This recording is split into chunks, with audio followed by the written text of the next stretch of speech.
Bismillah, kita mulakan insya-Allah. Bismillahirrahmanirrahim. Alhamdulillahirabbil alamin. Wassalatu wassalamu ala maulana Rasulillahil amin wa ala alihi wa sahbihi ajma'in. Qala rabbi shrah li sadri wa yassir li amri wahlul 'uqdatam min lisani yafqahu qawli. نويت التعلم والتعليم والتذكر والتذكير والنفع والانتفاع والإفادة والاستفادة والحسنة التمسك بكتاب الله وسنة رسوله صلى الله عليه وآله وسلم والدلالة على الهدى ابتغاء مرضاته وثوابه وقربه سبحانه وتعالى. السلام عليكم ورحمة الله تعالى وبركاته. InsyaAllah pada malam ini kita menyambung kembali mendzakarah kitab Al-Yaqutun Nafis fi Madhhabi Ibni Idris Asy-Syafi'i rahimahullahu ta'ala wa nafa'ana bihi fid dharain amin. Qala bismillah. Syurutu sihhatis salah, syarat sah salat, syarat sah salat. Yang pertama kita baca syurutu sihhatis salati 15. Tu masuk muka surat 168 lah. Syarat sah melakukan sembahyang ada 15 syarat. Ada 15 syarat. Al-Islamu, yang pertama Islam. Al-Islamu bil fi'li, maknanya memang betul-betul Islam lah. Maka kalau orang kafir sembahyang tidak sah. Kalau orang murtad sembahyang juga tidak sah. Yang kedua at-tamyiz. At-tamyiz. Tamyiz ni kita dah sebut banyak kali. Maksud dia apa? Maksud dia ialah seorang budak dah capai satu umur yang boleh melakukan perbuatan asas sendirilah. Boleh pergi tandas sendiri, basuh berak sendiri, basuh kencing sendiri, boleh makan minum sendiri. Itu kita panggil mumayyiz. Maka syarat untuk sah solat mesti tamyiz. Mereka yang tidak tamyiz seperti orang gila, budak kecil, orang yang tidur, orang yang mabuk, walaupun mabuk tidak sengaja, tersilap makan ubat jadi mabuk, ataupun orang yang pengsan, maka tidak sah salat mereka. Wa dukhulul waqti, yang ketiga ialah masuknya waktu. Maksudnya kat sini ialah mengetahui masuknya waktu. Mengetahui masuknya waktu. Jadi maksud kepada dukhulul waqti, masuknya waktu, maksudnya ialah mengetahui masuknya waktu. Jadi sebelum kita sembahyang mesti kita mengetahui masuknya waktu. Kita tahu maksudnya waktu tu sama ada dengan yakin tak, ataupun dengan zan, yang mana zan itu terhasil dengan ijtihad. Yakin kita tengok matahari tu gelincir daripada wasatis sama, itu tanda masuk waktu zuhur. Kita nampak matahari tu terbenam, itu tanda masuk waktu maghrib. Jadi yakinlah masuknya waktu maghrib ataupun masuknya waktu zuhur. Adakala kita mengetahui masuk waktu itu dengan cara zan, sangkaan kuat, dan sangkaan kuat itu mesti terhasil daripada ijtihad. Apa dia ijtihad? Ijtihad ni saya bagi satu contoh lah. Saya ni sama contoh lah ni. Lepas je maghrib mengaji Quran. Mengaji dalam sejuzuk setengah, orang pun azan. Allahu Akbar masuk isyak. Tiada hari buat perkara yang sama. Boleh? Okay, ada hari, contohlah Isnin, contohlah berlaku pada satu hari tu, lepas maghrib saya pun mengaji. Habis sejuzuk setengah. Tapi tak ada orang bang, tak ada orang azan. Nak tengok jam rosak. Jam handset rosak. Nak buka internet tengok waktu, jam handset rosak. Semua sumber lain untuk tahu waktu dah tak ada. Maka saya boleh katakan sekarang dah masuk waktu zuhur, dah masuk waktu maghrib, dah masuk waktu isyak, dah masuk waktu isyak. Sebab apa? Sebelum ni kebiasaannya aku lepas maghrib sembahyang, lepas sembahyang tu mengaji sejuzuk setengah. Lepas habis sejuzuk setengah tu dan orang azan isyak. Semua berlaku begitu. Jadi hari ni perkara yang sama aku buat. Jadi habis sejuzuk setengah, walaupun tak bunyi azan, kita boleh hukumkan dah masuknya waktu isyak. Dah masuknya waktu isyak. Dan makna ijtihad juga kat sini ialah kita kena perhatikan. Sebelum ni aku baca sejuzuk setengah macam agak macam agak perlahan. Hari ni aku baca laju. Jadi semata-mata habis sejuzuk setengah, tak boleh hukum masuk insya' lagi. Sebelum ni sejuzuk setengah habis dibaca, masuk isyak tu sebab baca lambat. Hari ni baca agak laju. Maka dah habis sejuzuk setengah, saya tunggu sekejap. Rasa-rasa dalam 5-10 minit itu, barulah saya sembahyang isyak. Boleh? Ataupun sebelum ni saya baca memang, sebelum ni saya baca laju. Sebelum ni baca laju. Hari ni baca lambat, tenang, perlahan baca. Habis sejuzuk setengah. Jadi kalau sebelum ni aku baca laju pun, habis sejuzuk setengah tu dah masuk waktu isyak, mentelah lagi hari ni aku baca lambat. Nak menghayati tadabbur ayat Quran tu, maka bila habis sejuzuk setengah, aku boleh hukumkan dah masuk waktu isyak. Itu kita panggil ijtihad. Bukan ijtihad dia duduk bodoh, pandang dinding, masuk dah isyak tak. Dia ada, dia punya punca dia tu lah. Kat bawah tu saya sebut banyak cara lah. Ijtihad ni. Antara lain ialah dengar suara ayam berkokok waktu subuh. Zaman dulu ayam ni dia tak jumpa lampu yang ada pada hari ni. Jadi bila masuk waktu malam gelap. Tapi bila sampai waktu subuh terbit fajar, nampak cahaya dia pun kok. Dia berkokok lah. Dia berkokok. Semua begitu berlaku semua. Ayam dia ni, dia kata ayam aku ni tak akan berkokok pagi kecuali memang berbetulan dengan waktu subuh. Jadi kalau ada waktu orang tak azan dan dia tak boleh nak mengetahui masuknya waktu subuh dengan cara yang lain, dia boleh iktimat, berpegang dengan kokokan ayam tersebut. Tapi ayam hari ni khairu mu'tabar lah. Ayam hari ni dia jumpa lampu. Pagi jumpa lampu, malam pun jumpa lampu. Jadi dia berkokok tak tentu hala. Dia berkokok tak tentu hala tak.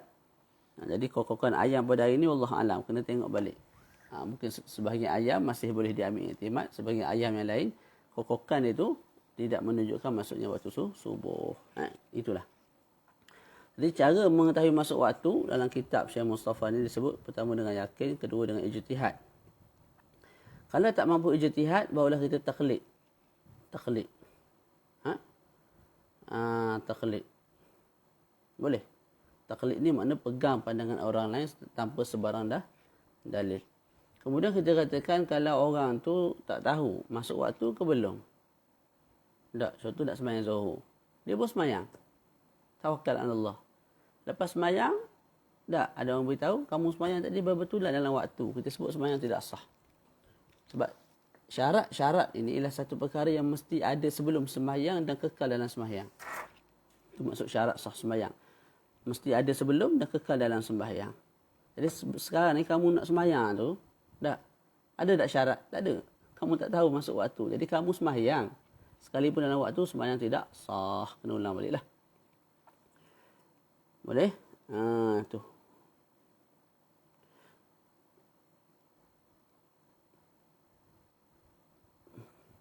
Kita tengok tu. Wa ibaratul qurdi tu. Wa ibaratul qurdi.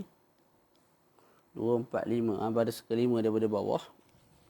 Ya, surat 168 tu.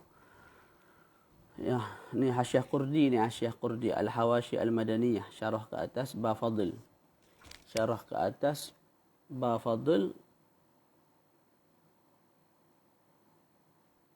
Tak.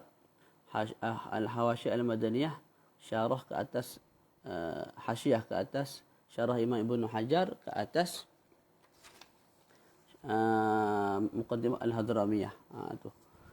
Tadi disebut kat situ walhasilu annal maratiba sittun. Kesimpulan dia martabat ni ada 3. Pertama, imkanu ma'rifatil waqti biyaqin. Boleh tahu masuk waktu dengan yakin. Tadilah yang saya sebut tu, tengok matahari terbit, tengok matahari terbenam, tengok matahari tergelincir daripada wasatis sama'. Kedua, wujudu man yukhbiru an ilmin. Mengetahui masuk waktu dengan apa? Dengan kita mengambil perkhabaran daripada orang yang tahunya, orang yang tahu masuk waktu dengan yakin. Contoh, Ustaz Fazrul tengok matahari terbenam. Tak, Ustaz Fazrul beritahu saya masuknya waktu maghrib. Saya pun terima. Jadi saya tak tengok sendiri matahari. Tapi saya dapat maklumat tentang masuknya waktu daripada seorang yang dapat mengetahui daripada seorang yang dapat mengetahui masuknya waktu dengan cara yakin, iaitu dengan cara melihat matahari itu terbenam ke dalam. Boleh? Itu yang kedua. Baca lagi. Yang ketiga, rutbatun dunal ikhbar an ilmin wa fawqa al-ijtihad wa hiya al-manakibul muharraratu wal mu'adhdhinu thiqatu fil ghaib. Yang ketiga, ranking. Ranking yang duduk di tengah-tengah lah. Ranking yang kita sebut dia bawah daripada al-ikhbar, mana ikhbar seorang yang dapat tahu arah, dapat tahu masuk waktu dengan yakin. Tak. Rutbatun dunal ikhbar. Tak, betul lah. Silap. Yang ketiga tu ranking nombor 3 lah sampai nombor 2. Tu dia mudahnya. Dia duduk bawah nombor 2 tapi atas nombor 4. Tak apa, tak ada masalah tu. Apa dia contohnya? Mengetahui masuknya waktu dengan al-manakib al-muharrarah. Al-manakib al-muharrarah ni rasanya jam apa tu? Panggil jam pasir tu. Jam pasir yang muktabar lah, yang molek. Wal mu'adhdhinu thiqah, dan orang yang azan dalam masa sama dia tu dipercayai. Ketika dia azan tu ghaib. Ghaib ni maknanya tengah mendung. Mana tidak kelihatan matahari lah untuk kita tengok dia tu dah cenderung, dah gelincir daripada wasati sama ataupun belum. Jadi ranking ketiga apa dia? Sama ada guna jam ataupun guna apa? Oh, salam ahwal. Jam pasir dah.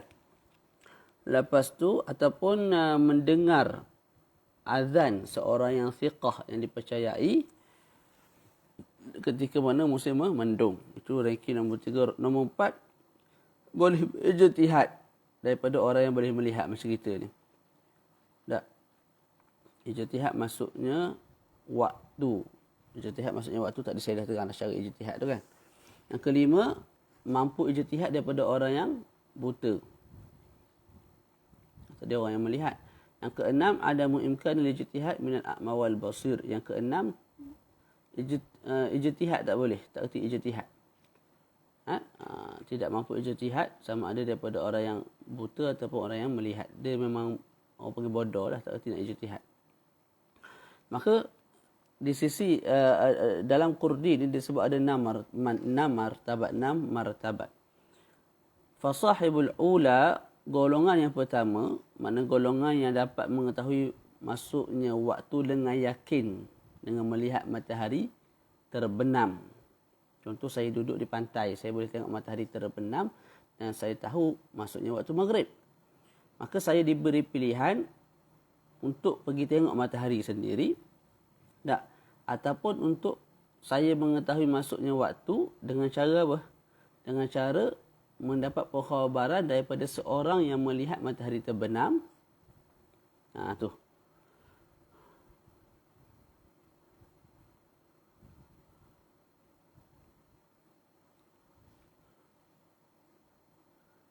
Okey.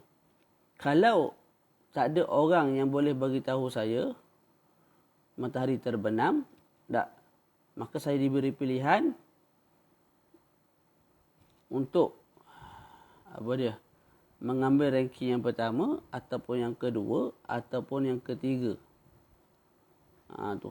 Kalau tidak ada juga ranking yang ketiga, mana tidak ada juga al-manakib al-muharrarah dan juga al-mu'adhdhin as-thiqah fil ghaib, tak, maka saya diberi pilihan antara yang pertama dan juga yang keempat, iaitu saya diberi pilihan untuk keluar tengok matahari itu sendiri terbenam ataupun tidak, dengan apa? Dengan saya ijtihad. Dengan saya ijtihad. Boleh?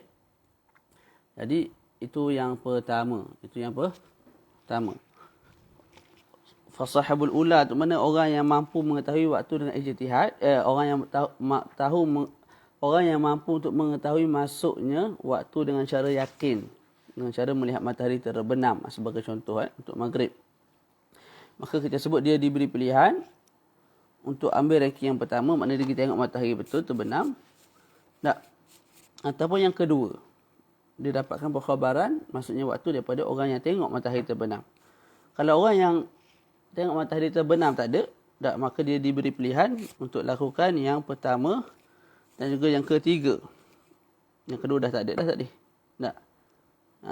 Mana dia keluar sendiri tengok matahari. Ataupun dia apa? Al-manakib. Dia gunakan jam pasir ke, dengar azan ke. Okey. Yang ketiga, kalau tak ada juga kalau tidak ada juga yang ketiga, maka dia diberi pilihan untuk buat nombor 1 ataupun nombor 4. Dia berijtihad untuk mengetahui maksudnya waktu. Okey, golongan yang kedua iaitu golongan yang dapat mengetahui waktu dengan cara mendapat pengkhabaran daripada seorang yang melihat matahari terbenam. Tak, orang kedua ni dia tak boleh berpindah kepada ranking ketiga dan ke bawah, tak boleh. As-sahibus salisah, yang golongan yang ketiga pula.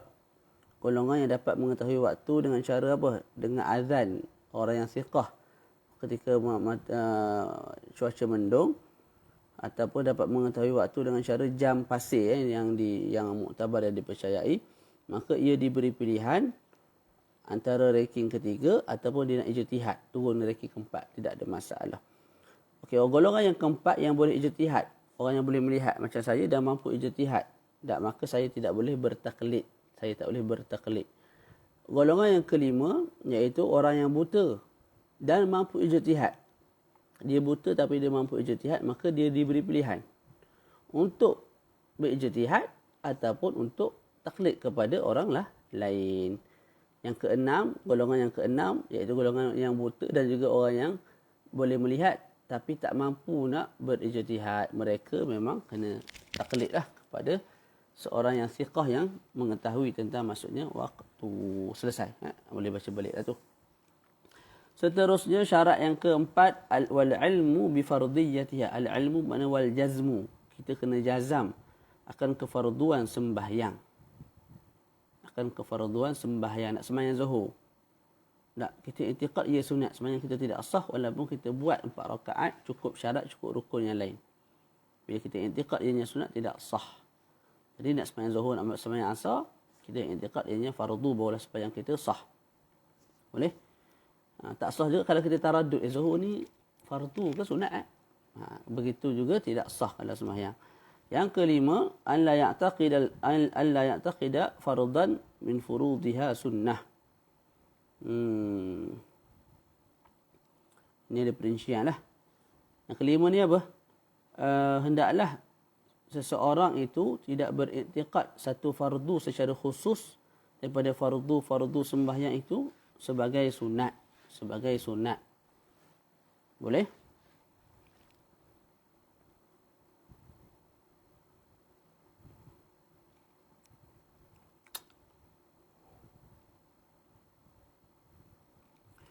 Okey. Jadi kat sini kita bahagi kepada 2 golongan. Pertama, golongan ami, orang awam. Yang kedua, orang yang alim. Orang awam kat sini lah. Orang awam kat sini maksud dia apa? Orang yang tak pernah belajar fiqh langsung. Yang mana dengan sebahagian fiqh yang dia belajar tu, dia boleh dengan sebahagian fiqh yang dia belajar tu, dia boleh memimpin dia untuk baki-baki perbahasan fiqh yang lain. Boleh? Jadi maksud al-ami kat sini ialah wa huwa man lam yuhassil min al-fiqh syai'an yahtadi bihi ila al-baqi. Seorang manusia yang tak pernah belajar fiqh, tidak pernah mengaji fiqh, sekira-kira dia tak boleh langsung, dia tidak ada ilmu langsung untuk membimbing dia kepada ilmu fiqh.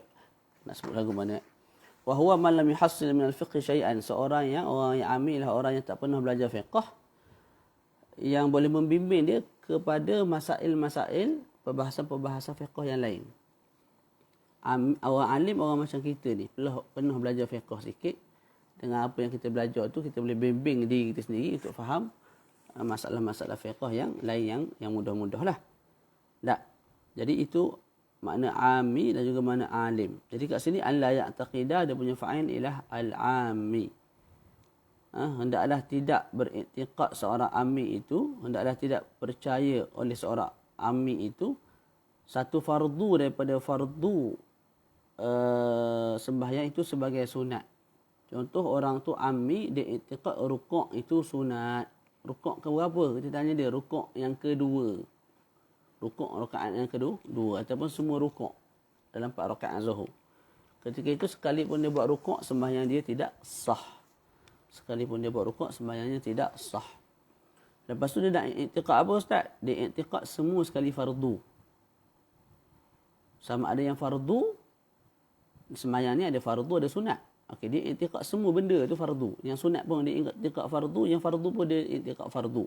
Sembahyang dia sah. Ataupun dia i'tiqad dalam sembahyang ni ada benda fardu, ada benda sunat. Tak. Hak mana sunat, hak mana fardu aku tak tahu. Tak. Kita tanya dia rukuk sunat ke fardu? Wallahu a'lam. Kalau baca tasbih subhana rabbiyal a'la wa bihamdihi wallahu a'lam. Tapi adalah dalam sembahyang ni benda sunat, benda fardu aku tahu. Kalau dia i'tiqad begitu, sembahyangnya juga sah. Ataupun dia memang boleh bezakan. Rukuk fardu, baca Fatihah fardu, baca tasbih sunat. Itu lebih-lebih lagi lah sahnya. Boleh? Itu untuk orang awam.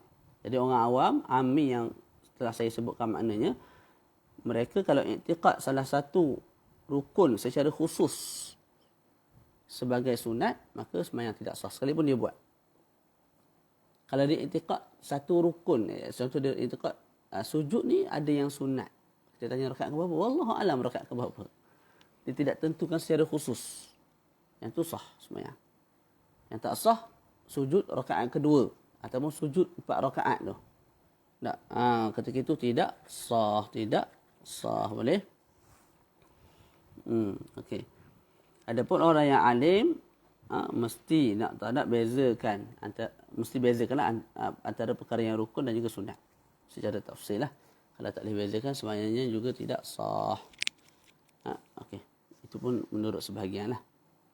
Yang keenam, at-taharah anil hadatsain, kena suci diri kita ni. Tak, sebelum sembahyang dan dalam sembahyang kita kena suci daripada 2 hadas, hadas kecil, hadas besar. Suci daripada 2 hadas tu secara zan ataupun secara yakin. Kalau sembahyang tanpa wuduk, tak, sekira-kira berhadas kecil ataupun berhadas besar, sengaja ataupun terlupa, sembahyang tidak sah, kena ulang balik. Okey, syarat ini disyaratkan selain kepada orang yang faqidut tahurain. Kalau orang tu faqidut tahurain, dia sembahyang tanpa tayamum, tanpa wuduk, sebab air tak ada, debu pun tak ada, dia pun sembahyang. Tak? Maka kita sebut dia tu pertamanya kena sembahyang fardu je lah. Fardu je lah. Sunat tak boleh sembahyang. Lepas tu dia kena ulang balik. Ulang balik apa? Sembahyang. Bila dia jumpa air, maka dia kena ulang balik sembahyang. Ataupun dia jumpa debu dan dia berada pada tempat yang boleh menggugurkan kefarduan sembahyang dengan tayamum, iaitu dia berada di tempat yang sama, tiada air. Boleh? Itu kita dah tengah dalam bab tayamum lah, tak nak ulang dah. Boleh? Jadi syarat ini mesti suci daripada hadas kecil, hadas besar. Syarat itu bagi apa? Bagi orang yang bukan faqidut tahurain. Faqidut tahurain ni memang tak ada air nak berwuduk, tak ada debu nak tayamum. Nak buat lagu mana lagi? Kita sebut sembahyang juga wajib hormat waktu. Nanti ada air, kamu ulanglah sembahyang. Ataupun ada debu, ulang sembahyang. Bila kena ulang sembahyang? Bila ada debu. Bila kamu tayamum dengan debu tersebut pada tempat yang sokmo tiada air.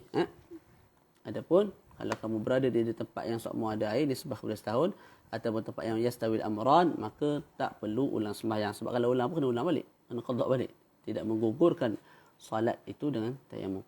Yang ketujuh, at-taharatu anin najasah fi thawbi wal badani wal makan.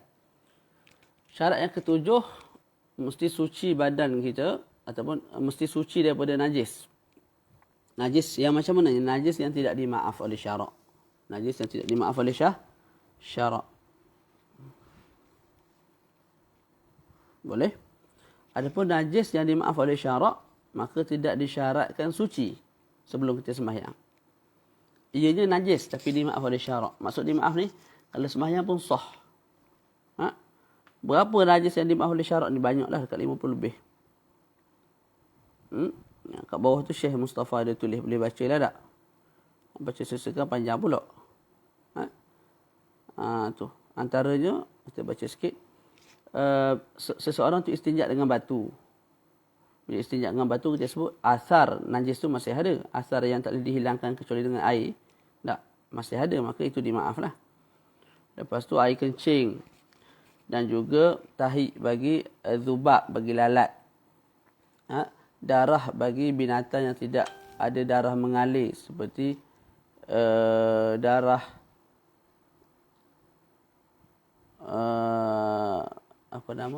lalat, darah nyamuk, darah-darah binatang yang tidak ada darah mengalir. Mana bila kita kerat, darah tu tak mengalir.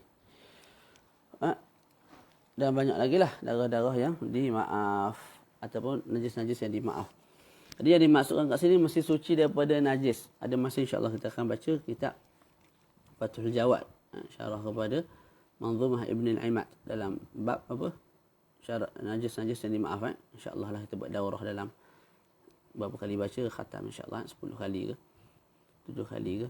Okey, jadi kita tangguhlah dulu yang ni jadi panjang nanti. Jadi yang ketujuh mesti suci daripada najis yang tidak dimaaf.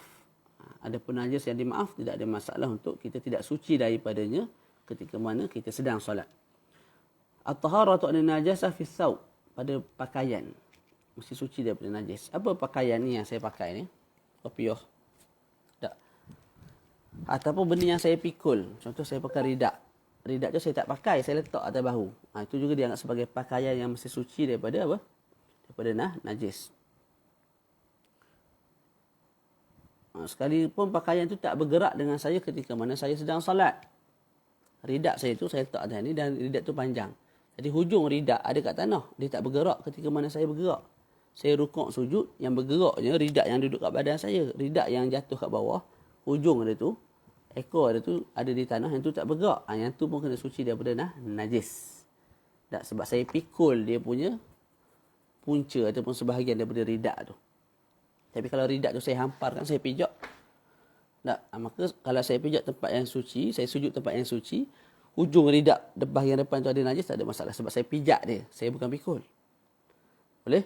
Yang tak boleh, saya pikul sebahagian, yang saya pikul bersih, tapi yang hujung tu najis. Tidak sah sebenarnya. Boleh tak? Tu.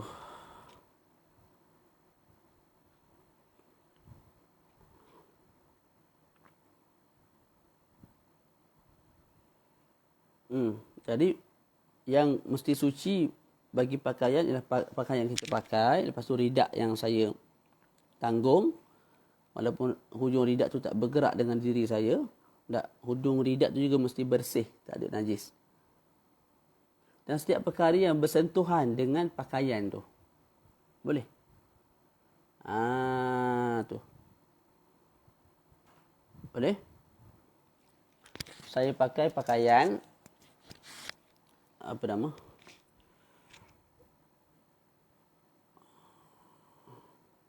Ridak tu bersih.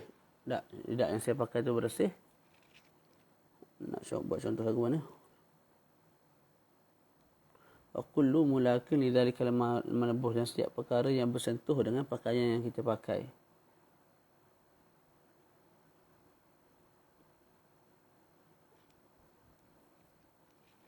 Mudah je. Tempat yang kita sujud tu, tak, tapi itu berkait dengan makan. Ataupun lebih kurang lah ni. Jadi pakaian kena bersih, benda yang kita pikul kena bersih. Lepas tu benda-benda yang menyentuh kita punya pakaian juga kena bersih. Tu. Maka kalau kita sembahyang dalam keadaan kita tak sentuh najis, sembahyang kita sah. Walaupun najis tu duduk sebelah kanan kita, duduk kiri kita, ataupun duduk bahagian dada. Mana bertentangan kita, masa kita sujud tu, berbetulan najis tu dekat bahagian dada. Tak, selagi mana kita tak sentuh najis, sembahyang kita sah. Boleh? Okey, kalau kita sedang sembahyang, mari budak kecil tak naik atas kita, ataupun kucing naik atas kita. Apakah hukumnya? Padanya ada perincian. Kalau kita tidak tahu dia punya punggung tu bernajis, maka sembahyang kita tidak batal. Sebab al-aslu at-taharah. Tapi kalau kita yakin, kita tahu punggung anak kita ni bernajis. Sebelum kita sembahyang, kita tahu dah dia berak. Tak, ataupun kucing tu punggung dia bernajis. Sebelum kita sembahyang kita tengok dia berak. Kita sembahyang dia pun naik atas kita. Boleh? Maka kita sebut sembahyang kita batal. Boleh? Jadi yang ketujuh, at-taharatu anin najasah fi thawb. Mesti suci daripada najis pada pakaian dan juga pada badan. Badan ni termasuklah apa? Dalam hidung, dalam mulut, dalam mata, dalam telinga. Maka siapa-siapa yang makan najis mesti dia sucikan dengan air mutlak. Kalau dia tidak sucikan dengan air mutlak, maka sembahyangnya tidak sah. Ustaz, saya sucikan dengan air Milo. Lepas keluar najis, lepas keluar muntah, saya buang baki-baki muntah tu. Saya minum Milo. Bila saya minum Milo, rasa muntah dah hilang, Ustaz. Tak. Kemudian saya wuduk, saya semayang. Semayang tidak sah sebab apa? Sebab najis tak boleh dihilangkan dengan air Milo. Walaupun Milo tabur, tak boleh. Mesti dengan air mutlak. Boleh? Wal makan dan juga tempat. Maksud tempat tadilah. Tempat yang kita sentuh ketika mana kita solat. Tempat yang kita sujud atas dia. Tempat yang kita sentuh tangan kita atas dia. Tempat yang lutut kita sentuh. Sentuh tempat yang dua kaki kita sentuh. Itu makna tempat kat sini. Itu makna tempat. Itu makna tempat. Boleh? Jadi tadi saya sebut kalau kita sembahyang sebelah najis tapi kita tak sentuh najis tersebut, sembahyang kita sah.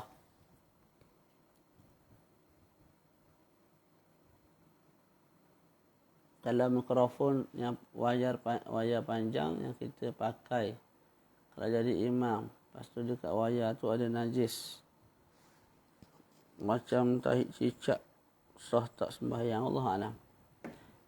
Kalau faham daripada sendiri tidak sah lah. Kalau yakin lah, yakin dia najis. Dia macam masalah ridak tadi. Kita pakai ridak, tak, lepas tu hujung ridak tu ada najis. Hujung ridak tu tak bergerak dalam kita. Tak. Sembahyang batal. Jadi kita pakai mic. Tak. Hujung mic tu ada najis. Yakin ada najis. Allah alam.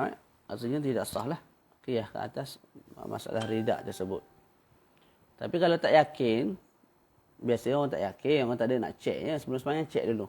Tak ada. Orang sembahyang terus je. Tak, maka sembahyang sah, tak ada masalah. Jadi yassiru wala tu'assiru lah. Tak payah kita rumitkan benda yang syarak tak suruh. Jadi terus je sembahyang, tak perlu kita cek, tanya, tak perlu. Macam kita lalu satu tempat, tiba-tiba jatuh air. Tak, kita pun tak bawa apa. Tak, kita pergi naik atas tanya orang tu, ni air apa? Orang tu jawab air kencing. Tak payah buat perkara yang begitu. Maknanya tak perlu susahkan diri lah. Bila kita pegang tak ada bau najis tu, maka tu sembahyang je, tak ada masalah. Tu al-aslu at-taharah, asal sesuatu suci. Okey, kalau orang tu sembahyang dalam keadaan ada najis kat badan, lupa ataupun jahil hukum, maka kita sebut hukumnya tidak sah. Kalau dia tidak ada perkara untuk basuh najis ataupun ada air, tapi kalau dia guna air pada badan dia untuk basuh najis, tak, dia boleh jadi mati ataupun rosak anggota badan dia ataupun rosak hilang manfaat anggota tubuh badan dia. Tak. Ataupun dia lupa air duk mana tak tahu, letak hilang, tak jumpa cari. Maka orang yang begitu kita sebut sembahyang sahaja untuk menghormati waktu, dan nanti dia kena ulang balik sembahyang. Sebab uzur-uzur yang disebutkan tadi itu jarang-jarang berlaku. Wal nadir la hukmalah. Orang yang dan perkara yang nadir ni tidak ada hukum baginya. Kita kiaskan ataupun kita pikul yang nadir ni ke atas yang ghalib. Maka yang ghalib kalau tak ada air kena, kalau sembahyang bawa najis kena apa? Kena ulang, maka dia pun kena ulang jugalah walaupun dia ada uzur. Yang ke-8, satrul aurah, menutup aurat. Warna gamuk tu ni. Kita baca separuh tak? Kita baca separuh. Lepas tu nanti kita sambung sebahagian baki syurutus salah ni dengan kita baca ba'dus salah, sunanus salah ni senang ni, makruhatus salah senang. Sujudus sahwi tu rumit sikit lah. Banyak pula Syekh Mustafa syarah ni. Sujudus sahwi, khair insyaAllah. Baca lagi sikit. Okey, asamin yang ke-8 menutup aurat. Aurat ni sudut bahasa ialah an-naqsu wa syai'ul mustaqbah. Satu kekurangan dan juga satu perkara yang jelek. Itu al-aurah. Okey, sudut syarak dia ada dua makna lah. Kalau dalam bab salat, aurat maknanya satu perkara yang wajib ditutup. Kalau dalam bab nikah nanti, makna aurat ialah satu perkara yang haram dilihat. Haram dilihat. Okey, jadi menutup aurat ni wajib ketika solat. Wajib tutup tu daripada bahagian atas juga bahagian keliling. Tak? Jadi kalau orang tu, ni contoh butang ni tak saya buang. Tak. Dan kalau saya rukuk, akan terkelihatanlah saya punya pusat. Bahagian bawah pusat tu sikit. Maka ketika itu kita sebut sembahyang saya sah. Sekalipun bila mana saya rukuk, tidaklah kelihatan pusat bil fi'al. Sekalipun tidaklah kelihatan betul-betul pusat tersebut. Ataupun bahagian aurat lah. Tak? Kita sebut sembahyang tidak sah. Sembahyang tidak sah. Jadi aurat wajib ditutup ketika sembahyang lah. Bahagian, dan juga luar sembahyang sama je. Bahagian atas, mana kalau orang tengok daripada atas tak nampak aurat kita. Juga daripada bahagian keliling. Tak? Nak tutup aurat, untuk solat. Tak? Disyaratkan dengan satu ni secara umum lah tutup aurat kita sebut daripada atas dan bahagian keliling, dengan makna kalau nampak bahagian bawah. Ada orang sembahyang atas kaca tingkat 2, dia pakai kain plekat, tak pakai spender, masuk orang tingkat 1 tengok nampak aurat dia. Sembahyang orang tu sah. Sebab apa? Kelihatan aurat daripada bawah. Kita sujud kadang-kadang nampak peha tak. Orang Melayu sembahyang ni tak pakai seluar dalam, tak pakai seluar dalam, tak pakai seluar. Maka bila sujud tu kadang-kadang nampak sampai ke peha. Sah tak sembahyang? Sah. Sebab itu apa? Nampak aurat daripada bahagian bawah. Tak. Walaupun kita tengok tu daripada tepi, memang daripada tepi, tapi asalnya bila berdiri, ianya duduk di bawah. Bahagian bawah tu lah. Tutup aurat mesti dengan jirim. Tak memadai kalau sekadar dengan kesan. Contoh, orang tu inai satu badan. Tak. Lepas inai dia buang lah daun inai tu. Jadi asalnya putih. Sekarang ni dah warna apa? Warna badan dia dah warna inai. Jadi warna kulit dia tu, warna putih telah ditutup oleh warna inai. Kita sebut tidak memadai. Sebab warna inai ni hanya kesan. Nak tutup aurat mesti dengan jirim. Ni jirim lah. Baju ni. Tu. Tak kisahlah benda apa pun. Baju ke tanah ke yang penting jirim. Yang mena'u ru'yata launil basyarah. Mesti dengan jirim yang bersih. Mesti dengan jirim lepas tu bersih. Kalau tutup aurat pakai baju kulit babi, kulit anjing, maka sembahyang juga tidak sah. Tapi kalau tak sembahyang, dia pakai kulit anjing, kulit babi, maka kita sebut dia dah tutup aurat dah kawan ini. Tak. Sebab tak nampak pun aurat dia antara pusat dan lutut. Sebab apa? Telah ditutup oleh kulit anjing dan babi. Jadi dah tutup aurat. Dah. Berdosa? Ya, berdosa. Sebab apa? Bukan sebab tak tutup aurat. Tapi sebab apa? Sebab menajiskan diri dengan sengaja. Menajiskan diri dengan sengaja. Okey, tapi kita bincang dalam sembahyang. Maka mesti penutup aurat tu suci. Jadi syarat penutup aurat dalam sembahyang mesti jirim, kemudian mesti suci, kemudian menghalang daripada warna kulit. Kadang-kadang ada pakaian yang luksina, ataupun plastik, ataupun kaca. Maka ianya jirim, ianya bersih, tapi kelihatan warna kulit. Orang tu hitam, nampak hitam kulit dia tu. Dia putih, nampak kulit. Nampak putih kulit dia. Yang tu juga tidak memadai. Boleh? Okey. Selesai kat situ. Menghalang warna kulit tu maknanya orang yang mu'tadilul khilqah, orang yang matanya tak terlalu tajam, tidak terlalu rabun. Bila lihat orang tersebut, contoh saya dengan Ustaz Amirul. Ustaz Amirul duduk dengan saya dalam 1 meter, 1 meter setengah. Jarak orang bersembang, orang berbual. Saya tak nampak warna kulit dia. Itu dah cukup, dah memadai dah tu. Jadi kita ambil iktibar dengan mata orang biasa. Ustaz, ada kawan saya ni, mata ni boleh tengok 1 kilo. Orang tu duduk sekilo, mata dia ni boleh tengok warna kulit orang tu. Tu tak ada iktibar. Walaupun orang tu nampak kemaluan sekalipun, sembahyang orang tu tetap sah. Sebab apa kita ambil iktibar dengan orang yang biasa. Selesai. Okey. Bila disyaratkan tutup aurat ni? Bagi yang mampu. Bagi orang yang mampu tutup aurat. Walaupun dengan cara pinjam, walaupun dengan cara sewa baju, tak. Walaupun dengan cara kena bayar. Maksudnya apa? Sewa tadi lah. Dia baju tak ada. Tapi ada orang bagi sewa, jiran atas. Dia kata nak satu kali solat RM1. Dia mampu. Tak? Maka dia kena bayar RM1 untuk sekali solat. Tak sewa apa? Sewa baju nak sembahyang. Boleh? Okey. Selesai kat situ. Jadi kita sebut syarat tutup aurat tu, disyaratkan menutup aurat bagi orang yang mampu. Mampu dengan cara lagu mana? Dengan cara milik sendiri, macam biasa kita hari ni lah. Ataupun cara pinjam, ataupun dengan cara sewa. Dengan cara apa? Sewa. Kalau kita ada duit untuk menyewa baju. Boleh? Itu dianggap sebagai mampu lah.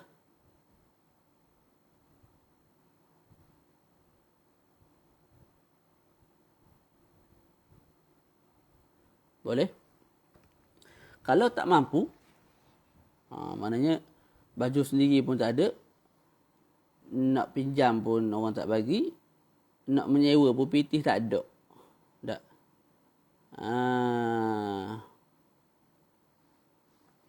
Boleh? Ketika itu kita sebut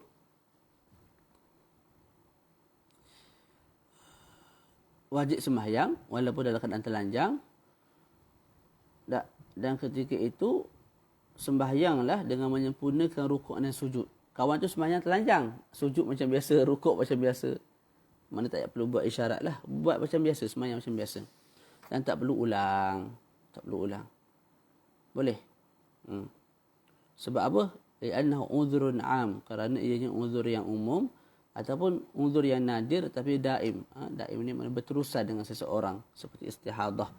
Maka kita sebut kalau tak mampu sembahyang sahaja dan tak perlu ulang.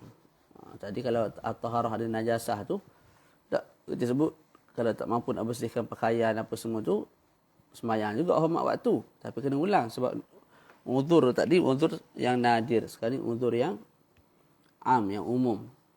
Ataupun nadir tapi nadir yang daim, yang berterusan pada seseorang. Allah Rabbi. Baca lagi. Wa auratul rajuli. Tengok muka surat 171 tu. Sekarang ni nak bincang aurat lelaki. Sama ada merdeka atau hamba. Kemudian aurat seorang perempuan yang hamba. Kemudian aurat seorang perempuan yang merdeka. Ataupun terbalik. Aurat perempuan yang merdeka, kemudian aurat seorang perempuan yang hamba. Tak. Tu. 3 golongan tu lah. Ada golongan lain tak ada lah. Jadi yang pertama kita sebut aurat lelaki. Aurat lelaki. Aurat lelaki. Sama ada merdeka ataupun hamba. Auratnya ada 4. Yang pertama, auratnya ialah antara pusat dan lutut. Barang yang ada antara pusat dan lutut. Dengan mana pusat dan lutut itu tidaklah aurat. Cuma wajib juga ditutup sedikit daripada pusat dan juga sedikit daripada lutut. Min babi ma la yatimul wajibu illa bihi fahuwa wajibun. Jadi aurat pertama bagi lelaki ialah antara pusat dan lutut. Bila dia kena tutup antara pusat dan lutut tu dalam sembahyang, lepas tu ketika mana bersama dengan lelaki-lelaki yang lain, tak. Dan juga ketika mana bersama dengan apa? Perempuan yang mahram. Saya dengan adik saya kena tutup barang yang ada antara pusat dan lutut. Ini tolong jagalah. Kadang-kadang kita sama-sama adik-beradik tak jaga benda ni. Kalau boleh tegur adik-adik, kita tegurlah. Aurat mereka sesama adik-beradik yang lain, sama ada lelaki ataupun perempuan, ialah antara pusat dan lutut. Kadang-kadang kita ambil remeh benda ni. Lepas tu berlaku sumbang mahram apa semua tu, kita buat hairan pula. Sebab apa benda tu berlaku. Na'udzubillah lah. Yang kedua, aurat lelaki yang kedua ialah seluruh badan dia. Iaitu ketika mana lelaki berada di hadapan perempuan yang asing. Tu. Seluruh badan lelaki. Bila apa tu? Bila dia berada di hadapan perempuan yang asing. Contoh saya pergi ke kedai di bandar, maka aurat saya ialah seluruh badan saya. Sebab apa? Di sana semua orang asing. Tak, kalau ada bakal isteri kedua pun tu bakal masih kekal orang yang asing lah. Tak. Jadi ketika itu boleh jadi orang tanya lah, Ustaz, lepas tu laki kena tutup seluruh badan lah Ustaz? Kena pakai purdah, kena pakai penutup mata apa bagai tu. Sebab seluruh badan ni maknanya termasuk mata, termasuk muka, termasuk rambut, termasuk. Kena faham elok. Maksud dia ialah perempuan asing tak boleh melihat salah satu juzuk daripada juzuk badan kita.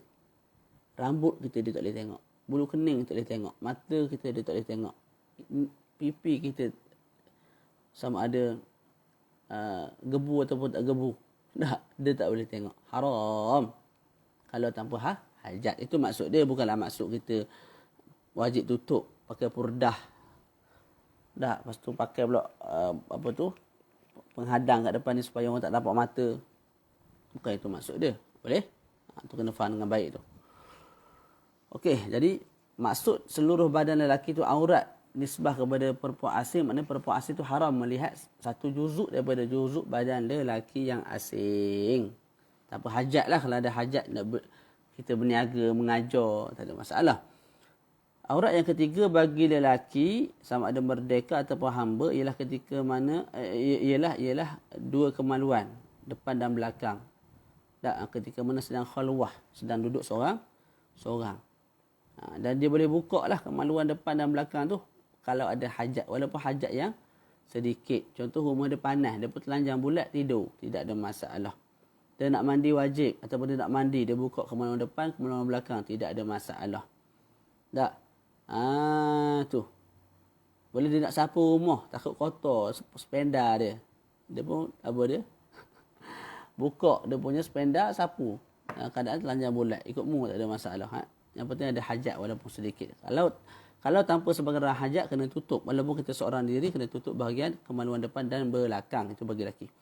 Aurat keempat bagi lelaki ialah bila mana lelaki bersama dengan isteri dan juga hambanya, maka tidak ada aurat baginya. Nak buka apa benda nak buka, tidak ada masalah. Halalun halal. Boleh. Wa auratul hurrah. Kita berpindah muka surat sebelah tu 172. Kita berhenti dah. Istiqbalul kiblah ni macam yang saya share dalam grup tu berkait dengan istiqbalul kiblah lah tu. Tapi boleh juga baca sikit. Tu nota Syekh Mustafa tu. Tapi tak berapa jelas. Sebab saya pun snap daripada syarahan dia di YouTube. Aurat seorang perempuan yang merdeka. Hurrah tu perempuan yang merdeka. Perempuan yang merdeka ni bukan selepas 31 Ogos 1993 ataupun 1957. Maksud merdeka sini bukan hamba lah. Zaman dulu ada perhambaan, zaman sekarang tak ada lah. Jadi hari ni semua merdeka dah. Walaupun orang gaji dia merdeka. Maka kita sebut aurat dia ada berapa tu? Ada 5. Tak. Pertama dalam sembahyang. Seluruh tubuh badan dia ialah aurat. Tak tapak kaki ke, tak rambut ke, semua aurat melainkan muka dan 2 tapak tangan. 2 tapak tangan dan tapak jari dan juga belakang ni lah. Ke tapak tangan saja.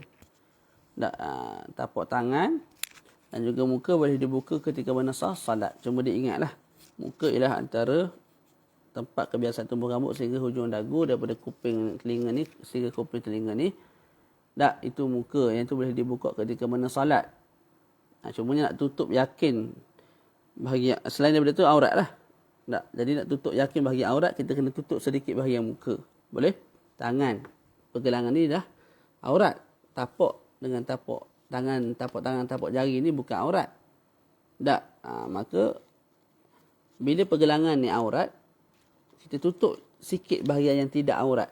Supaya apa? Kita yakin 100% bahagian yang aurat itu tertutup dengan baik min babi ma la yatimul wajibu illa bihi fahuwa wajibun. Boleh?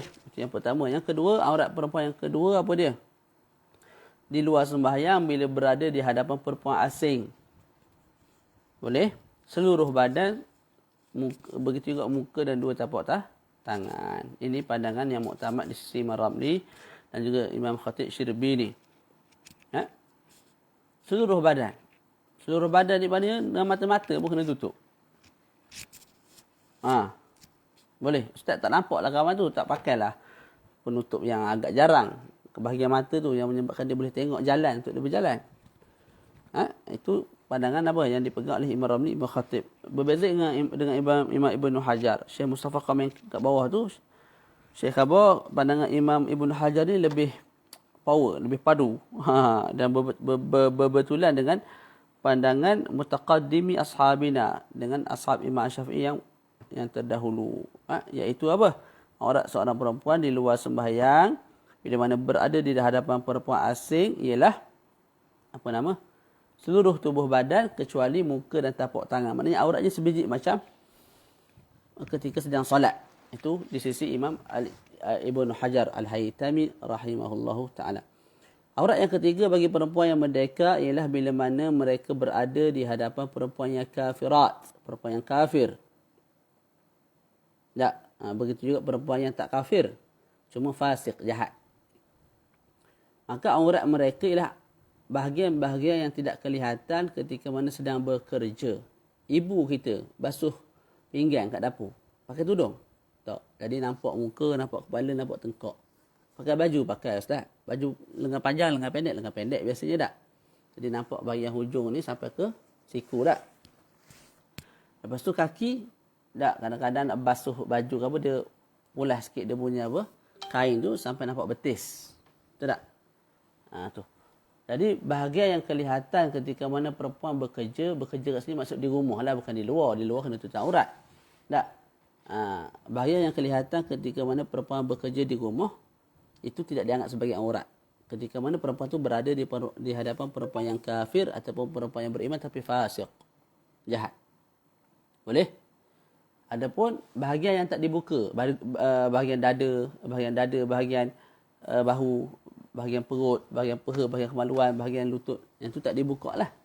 Yang itu dipanggil sebagai aurat. Yang tu tak boleh dibuka di hadapan perempuan kafir ataupun perempuan yang beriman tapi jahat. Sebab apa? Bimbang. Kawan tu snap gambar, masuk YouTube, masuk Facebook, masuk Instagram, masuk benda lama lagi. TikTok. Akhir sekali maruah seorang perempuan beriman jatuh dan gugur. Boleh? Sebelum tu saya nak sebut pandangan Imam Ibn Hajar tadi yang boleh buka muka tu. Dalam takhirat sebutlah. Dia sebut pandangan yang muktamad, tutup semua. Pandangan kedua ialah boleh buka muka dan juga tapak tangan. Dan tu yang kita amalkan hari ni. Cuma syarat nak buka muka dan juga tapak tangan tu di hadapan orang, maknanya di depan lelaki asing, mesti tanpa sebarang makeup. Tanpa sebarang makeup. Jadi tolonglah kita yang mengaji agama ni, kawallah isteri kita. Kecantikan seorang isteri hanya untuk suami. Saya tak pernah izinkan isteri saya pakai makeup di luar rumah. Nak pakai makeup, pakai depan aku. Dah, aku suami kamu. Orang kat luar tu bukan suami kamu. Jadi boleh tegurlah isteri kita. Nak tunjuk kat siapa kecantikan kita? Tunjuk kat orang. Orang panggil body dare. Body dare ni maknanya member dah up gambar kat Facebook. Lawa bini dia. Dia tak kenal lagi siapa bini aku. Kita pun up gambar bini kita. Bukan 1,000 mata memandang. 5,000 mata memandang. Itu tak termasuk followers. Kalau jenis followers juta-juta tu, takkan semua baik. Ada yang jahat. 2-3 orang ambil tengok gambar buat benda tak elok. Sama ada sihir ataupun tengok yata mata, tengok bini kita rasa syok lah bini ustaz ni, comel. Bini aku tak comel. Faham tak? Cuba jagalah benda tu. Terutama ustazah pun pakai lagu tu jam. Tak ada masalah, dia tak kurang gaji kita. Kalau kita tak pakai comel, dia tak mengurangkan gaji. Mana kalau kita tak pakai kita panggil make up apa semua tu tidak mengurangkan gaji. Tapi anak muda hari ni, dan ramailah orang sebenarnya, dia tu dalam keluarga family saya pun, kecil besar pun, kadang benda tu susah kita nak tegur. Tak, sebab mereka terpedaya dengan apa? Dengan barat lah. dengan video orang tu, video orang ni. Lepas tu dia tengok keliling dia, semua pakai make up, semua comel, semua tu. Dia pun dia pakai juga. Tapi hukum kekal sebagai hukum lah. Dan dia tak berubah ikut kehendak manusia. Jadi kawal lah benda tu insyaAllah sama-sama. Boleh? Tu dia. Okey, seterusnya wa indal khalwah wan nisa al muslimat wa dhukur al maharim. Saya baca juga pandangan ulama-ulama semasa tu boleh pakai makeup sekadar nak hilangkan apa nama? Kepahitan muka ataupun nak bagi seri wajah tu nampak. Ada tak muka gitu banyak. Muka macam bodoh gitu. Tak. Jadi nak nampakkan seri muka kena pakai makeup, maka dibenarkan. Itu pandangan ulama muasir ni itulah.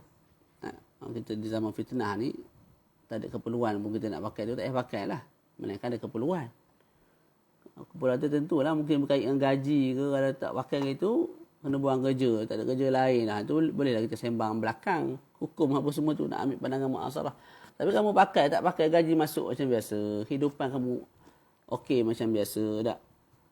Tak ada orang maki, tak ada orang ejek. Atas tujuan apa pakai tu. Tak. Tu. Terus wa indal khalwah wan nisa al muslimat wa dhukur al maharim. Aurat keempat bagi perempuan yang merdeka. Apa dia? Antara pusat dan lutut. Syarahan macam syarahan tadilah. Pusat dan lutut bukan aurat apa semua tu. Macam tadi. Jadi perempuan yang merdeka ni wajib tutup antara barang yang ada antara pusat dan lutut bila? Ketika duduk seorang-seorang. Tak boleh buka tanpa hajat. Ketika duduk di hadapan perempuan muslimat. Budak-budak asrama, perempuan sesama dia. Tak, barang yang ada antara pusat dan lutut kena tutup. Lepas tu di hadapan mahram. Maknanya adik-beradik perempuan kita dengan kita wajib tutup bahagian antara pusat dan lutut sahaja. Ustaz, bahagian dada boleh buka Ustaz? Boleh kalau kita wali. Maknanya kita tengok perempuan ni macam tengok tunggu kayu. Kita ni jenis macam Hasan Al-Basri. Adik kita pula jenis apa? Rabi'ah Hadawiyah. Itu boleh.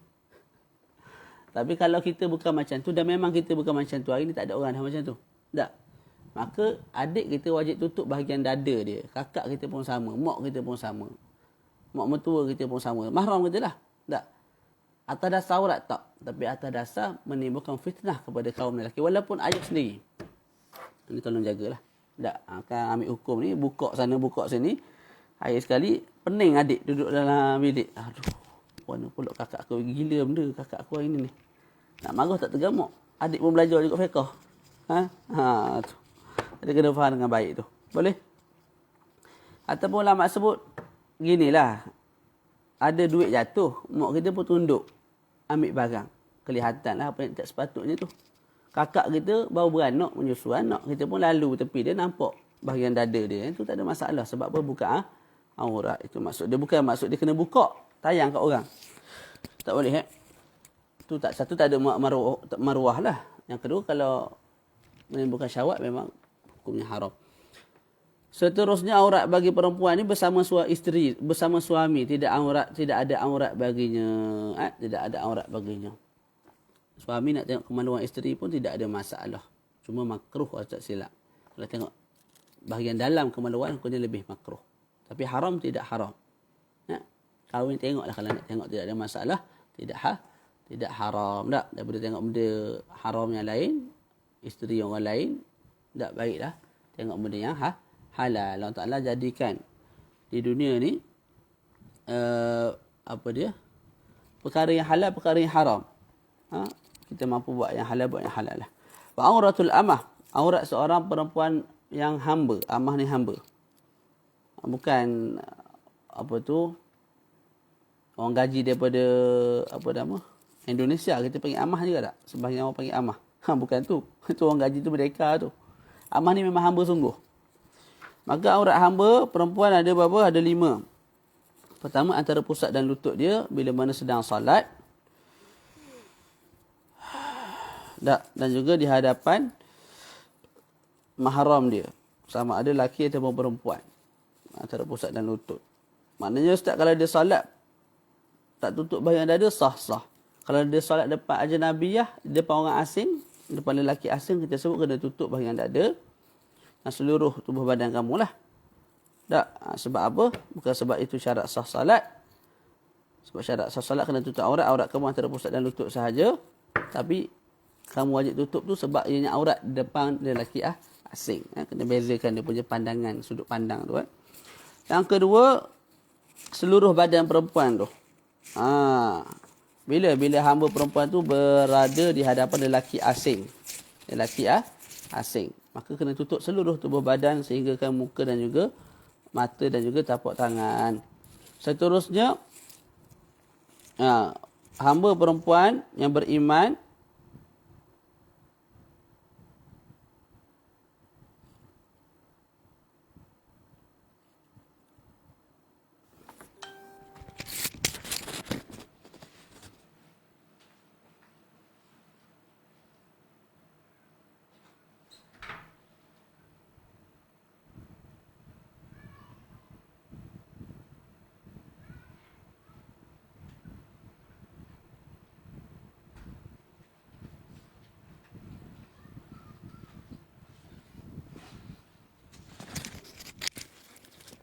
sorry.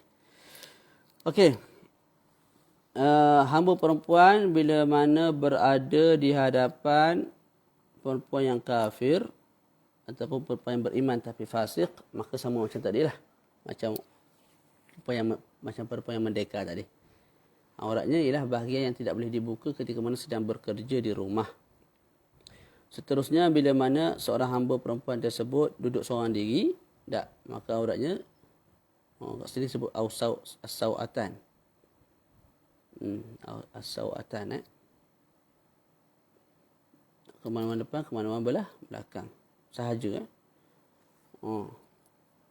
Saya rasa dalam kitab Hidayatul Subiyan tulis lain. Takut ada khilaf pun tak tahu ni. Aurat hamba perempuan. Kena tengok balik ni. Cuba note dalam grup. Biar saya tengok balik. Aurat hamba perempuan ketika mana seorang diri. Maksud yang terkedak sebut mudah. Terkedak ni sebab mudah. Bukan sebab dia muktamad.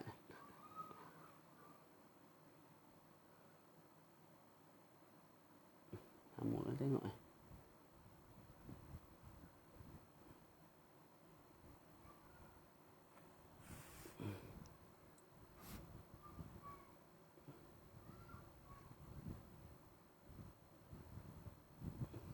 Cuba seorang tolong cari. Boleh tolong cari tak? Nak bagi yang aurat. Syarat sah sembahyang.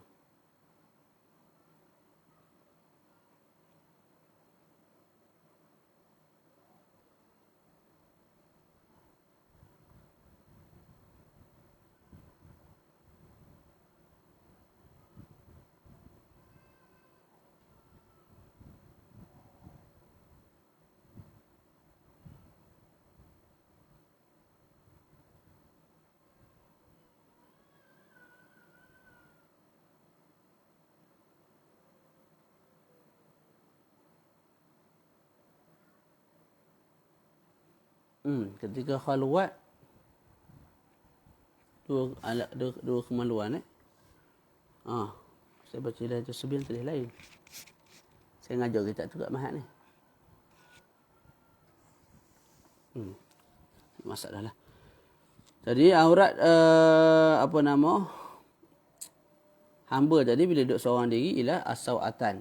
Dia perempuan. Tapi aurat dia macam lelaki bila mana khalwat. Dua kemaluan depan dan belakang. Ketika mana seorang hamba perempuan berada depan suami ataupun depan dia punya tuan, maka tidak ada aurat. Boleh? Tu. Boleh? Ini atau lah. Maknanya hamba perempuan tu sama ada dia itu suami orang, dia itu isteri orang, atau dia tu tak kahwin dan dia jadi hamba orang. Memang betul-betul hamba. Tanpa ada suami. Tu ketika itu dia boleh buka seluruh tubuh badan dia lah untuk tuan dia ataupun untuk suami dia. Tu. Bukanlah maksud seorang hamba perempuan yang dah ada suami. Seorang hamba perempuan yang dah ada suami. Tak. adakah dia boleh buka seluruh tubuh badan dia depan tuan dia? Tak boleh. Tak boleh.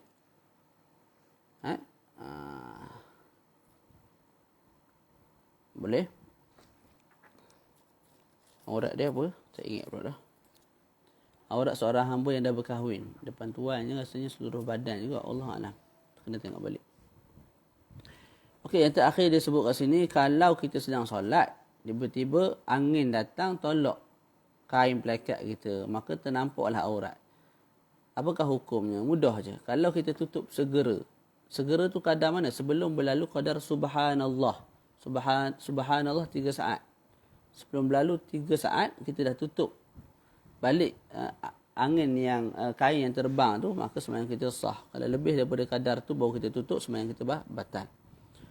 Okey, itu kalau angin yang tu, angin yang buka aurat kita. Okey, selain daripada angin, budak kecil, binatang buka aurat kita, semata-mata nampak aurat sahaja, kita sebut batal sembahyang sekalipun kita tutup dengan segera.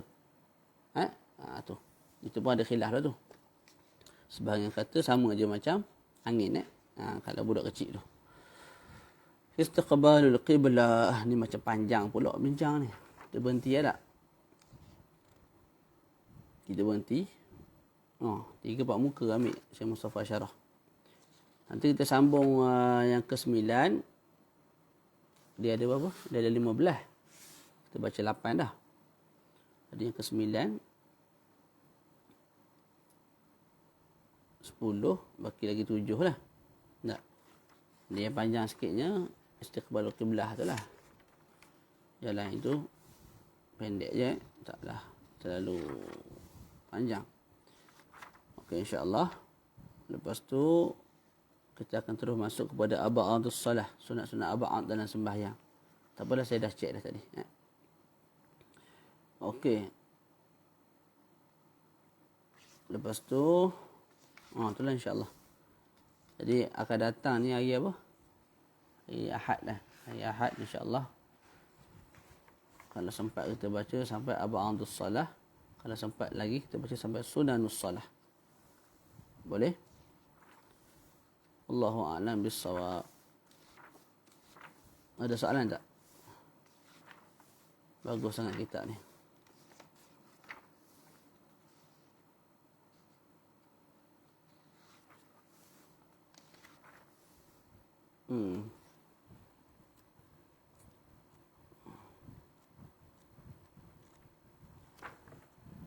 Ada sebarang soalan?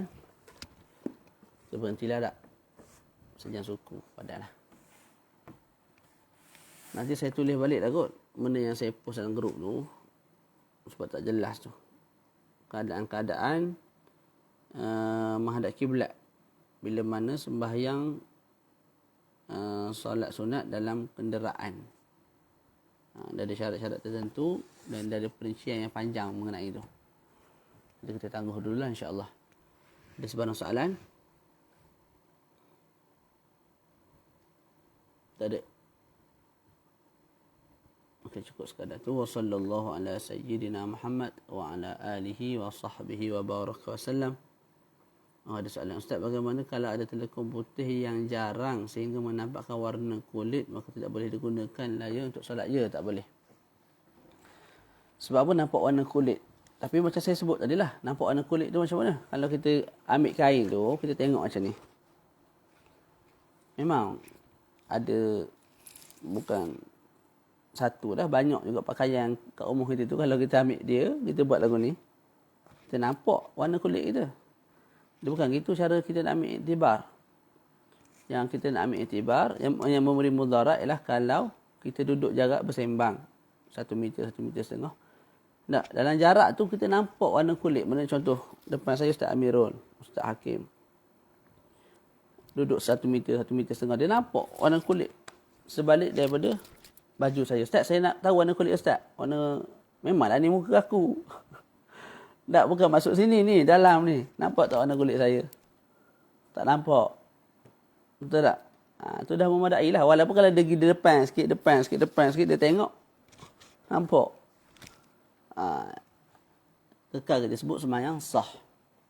Tapi kalau dalam jarak yang jauh tu, dalam jarak 1 meter, 1,5 meter jarak, kita panggil majlis takhatub, majlis kita bersembang, berbual, nampak juga itu memang memberi mudarat lah. Memang memberi mudarat. Boleh? Tu. Saya pernah dengar perempuan muslimah auratnya termasuk rambut di hadapan kafirah. Tak. Perempuan muslimah auratnya depan kafirah ialah barang yang tak boleh dibuka ketika mana bekerja. Ketika mana bekerja di rumah. Bukan bekerja di luar, bekerja di rumah. Mak kerja kat rumah pakai tudung tak? Tak pakai tudung sebab suami dia, anak-anak dia. Boleh? Tu. Boleh tak? Okay, cukup sekadar tu bunyilah tiba-tiba ni. Seram juga ni. Duduk kat pejabat tiba-tiba bunyi telefon ni. Siapa dia nak telefon aku waktu malam-malam. Baru nak lama ni sekolah ni. Dulu bekas apa? Bekas orang panggil apa? Chalet. Tapi lama tinggal. Lepas tu PKPP dia buat tahfiz. InsyaAllah lah. Saya pun takut juga ni. Saya beransur dulu insyaAllah. Sallallahu ala sayyidina Muhammad wa ala alihi wa sahbihi wa barak wa sallam. Alhamdulillahi rabbil alamin. Diam dah dia. Kita berani dengan dia diam lah. Assalamualaikum.